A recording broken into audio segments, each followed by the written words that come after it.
नमस्कार. संवाद आरोग्याच्या सत्रामध्ये आपल्या सर्वांचं पुन्हा एकदा सहर्ष आणि सविनय स्वागत. मंडळी, तुम्ही बघता आजकालची जी तरुण मंडळी आहेत ती त्यांच्या कामामध्ये एवढी बिझी झालेली आहेत.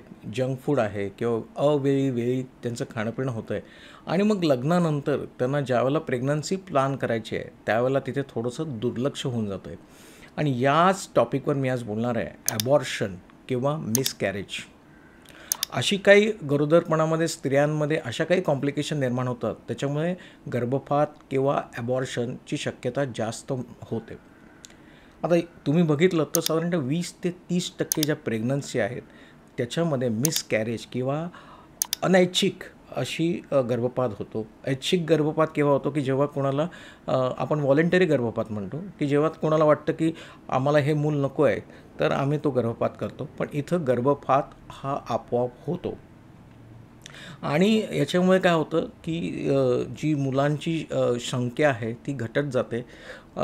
बाईला परत एकदा प्रेग्नन्सीला परत तयार व्हायला लागतं आणि त्या तयार होण्यासाठी अधिक काळ जातो.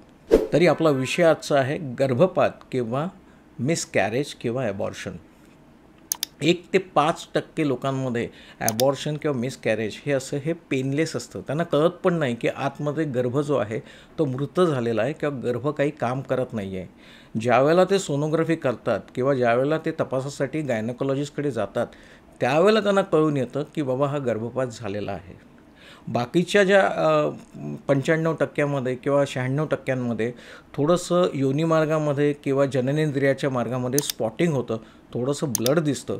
त्याच्यानंतर हेच ब्लड जास्त वाढत जातं आणि ते ब्लडचा फ्लो खूप वाढत जातो.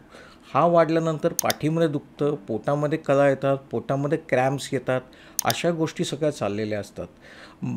स्त्रीला अगदी भरपूर कळा येत असतात. जसं त्यांना कधी मेन्सेसला जास्त ब्लिडिंग झालं तर कळा येतात, त्याप्रमाणे तिला कळा येतात. हा जो ज्यावेळेला ब्लड येतं त्यावेळेला आपण काय करतो तर त्यावेळेला जो गायनेकॉलॉजिस्ट आहे तो सर्वप्रथम समजा पिशवीचं तोंड, आपण गर्भाशयाचं तोंड समजा उघडं असेल तर त्याला पर वजायनल एक्झामिनेशन करून त्याचं कन्फर्मेशन करतात. दुसरी जी मेथड आहे ती USG पेल्विक ऑर्गन किंवा जननेंद्रियाचा जो अल्ट्रासोनोग्राफी केला जातो त्याच्यामध्ये तुम्हाला कळतं की ॲबॉर्शन आतल्या आत झालेलं आहे आणि ते खराब झालेलं रक्त जे आहे ते बाहेर पडत आहे. तिसरं जे आहे ते SCG म्हणजे ह्युमन कोरिओनिक गोनॅडोट्रॉफिन हे हार्मोन असतं एक स्त्रियांमध्ये. हे हार्मोन्स असं असतं की त्याची लेवल जी आहे ती 25 ते 30 पर्यंत असते इंटरनॅशनल युनिट पर ml नॉर्मली. पण जेव्हा प्रेग्नन्सी होते तेव्हा ह्या SCGची लेवल जी आहे ती प्रमाणाबाहेर वाढते. ती पहिल्या आठवड्यापासून ते प्रेग्नन्सीपर्यंत साधारणतः 200 पासून ती 2 लाखापर्यंत पण जाऊ शकते. तर ही जी SCG ब्लड लेवल आहे ती कमी होते आणि ती पहिल्यापेक्षा कमी झाल्यानंतर ॲबॉर्शन झालं आहे असं आपल्याला निदान करता येतं. SCG ही लेवल जी आहे ती त्याचबरोबर तुम्ही समजा विचार केलात की प्रेग्नन्सीमध्ये स्त्रीला जे काही सिम्पटम्स येतात की त्यांना नॉसिया होतो, त्यांना उलटीसारखं वाटतं किंवा उलट्या होतात, हे जे प्रेग्नन्सीचे जी लक्षणं आहेत तीसुद्धा कमी व्हायला लागतात. म्हणूनच याच्यामध्ये आपल्याला डाऊट येतो की बहुतेक ॲबॉर्शन किंवा गर्भपात इथं झालेला आहे. आता हा समजा ॲबॉर्शन गर्भपात झालेला आहे तर याचं ट्रीटमेंट कशी करायची.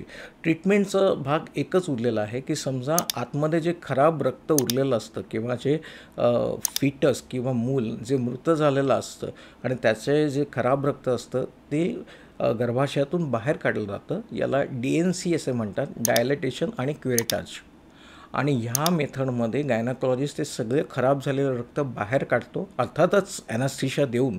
आणि मग हे जे मटेरियल आहे ते तपासासाठी बाहेर लॅबमध्ये दिलं जातं, जेणेकरून तिथे गुणसूत्र किंवा क्रोमोझोमल ॲनॉमली आहे का, जेणेकरून त्याला कुठेतरी जेनेटिक प्रॉब्लेम आहे का, हे सगळे आपल्याला त्याचं निदान करता येतं. आता मित्रांनो, आपण बघितलं की ह्याची लक्षणं बघितली, याचे ट्रीटमेंट बघितली. हा अनपेक्षित असा गर्भपात का होतो, का होऊ शकतो. सर्वप्रथम जे कारण आहे ते क्रोमोझोमल आपण म्हणतो किंवा गुणसूत्रांचा काही डिफेक्ट असेल त्या डिफेक्टमुळे हे गर्भपात होऊ शकतो. जेनेटिक किंवा कुठलाही अवयव फॉर्म जेव्हा होतो त्याच्यामध्ये काही त्रास असेल तर त्याच्यामुळे सुद्धा गर्भपात होऊ शकतो.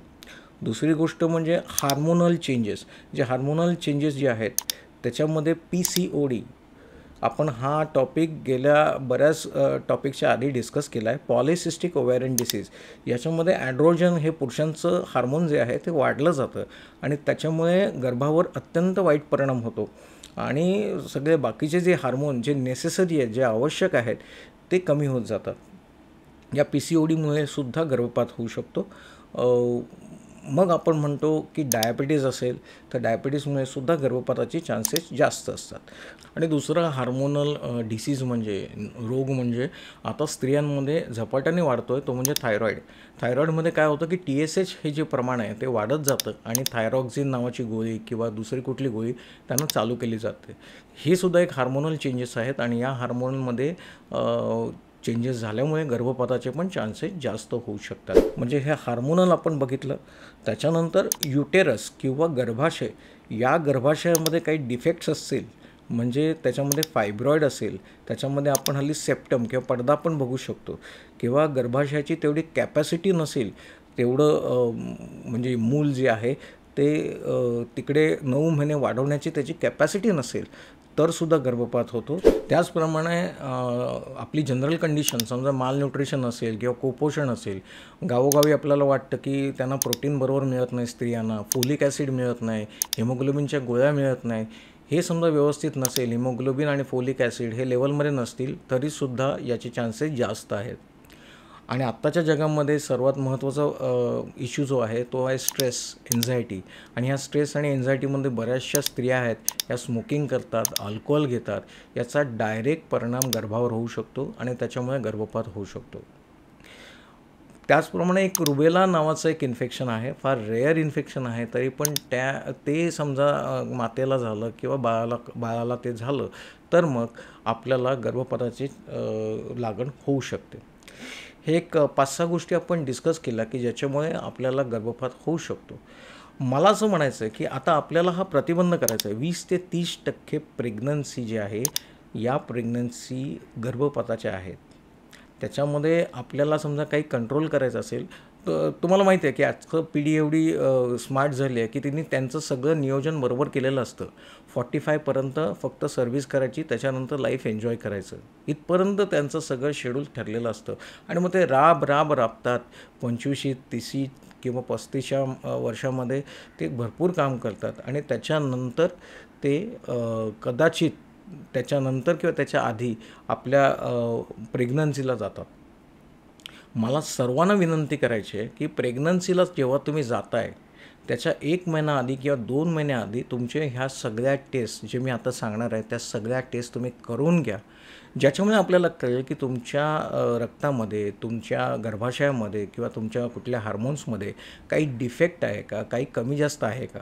आणि हा कमी जास्त असलेला जो भाग आहे तो तुम्ही पहिला ट्रीटमेंट करून घ्या आणि त्याच्यानंतर तुम्ही प्रेग्नन्सीला जा. म्हणजे काय होईल की तुम्ही ऑलरेडी ह्या सगळ्या आजारांची ट्रीटमेंट घेतलेली आहे, त्याच्यामुळे कॉम्प्लिकेशन जे गर्भपात होणार आहे हे कंप्लीट कमी होईल. मी तुम्हाला सांगतो नक्की 60 ते 70% हे गर्भपाताचं प्रमाण कमी होईल.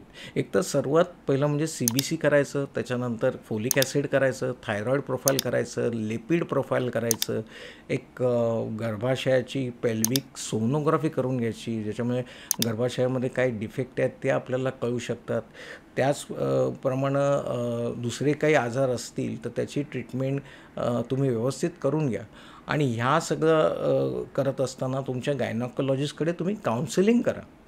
ज्या वेळेला तुम्ही डिसाईड करताय की आम्हाला मूल हवं आहे त्यावेळेला एक व्यवस्थित काउन्सिलिंग, तुम्ही ज्या गायनॉकॉलॉजिस्टकडे तुमचं नाव रजिस्टर करणार आहे प्रेग्नन्सीच्या आधी तुम्ही त्याच्याशी व्यवस्थित काउन्सिलिंग करा की कुठल्या प्रकारे तुमची प्रेग्नन्सी व्हायला पाहिजे.